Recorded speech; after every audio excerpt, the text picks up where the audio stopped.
और वक्त कम जबकि मुकाबला सख्त है। खैरपुर की मवेशी मंडियों में जानवरों की खरीदो फरोख्त तेज़ हो गई है। भाव ताव का सिलसिला भी जारी है।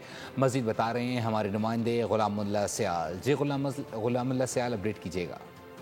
ईद की बड़ी तैयारी जैसे जैसे वक्त करीब आता जा रहा है वैसे ही यहाँ पर जो है हमें मवेशी मंडी में गेमा गेमी नजर आ रही है। आप मेरे कब में देख सकते हैं, कह सकते हैं तो इसको सिंध की बड़ी मवेशी मंडी भी कहा जा सकता है। ये खैरपुर की मवेशी मंडी है। यहाँ पर जो है मुल्क भर में जो है यहाँ से बकरा यहाँ से जो है फरोख्त किए जा रहे हैं, बेचे जा रहे हैं। हमारे साथ यहाँ पर एक भाई मौजूद, से बात करेंगे। क्या कहेंगे, मवेशी मंडी में कितना है? कल ईद है, मंडी सही है, कल ईद है, लेकिन बकरे का मूल्य ज्यादा है।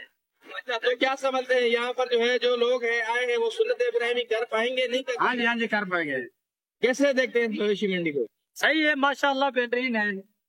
मवेशी मंडी में यहाँ पर जो है महंगाई का राज है। इनका यही कहना है कि यहाँ पर जो है लोग खरीदारी के लिए आ रहे हैं, ताहम यहाँ पर भाव ताव का सिलसिला अब भी जारी है और वक्त जो है बहुत ही कम बचा है। जी सब्सक्राइब करें और बेल दबाएं ताकि कोई खबर रह न जाए।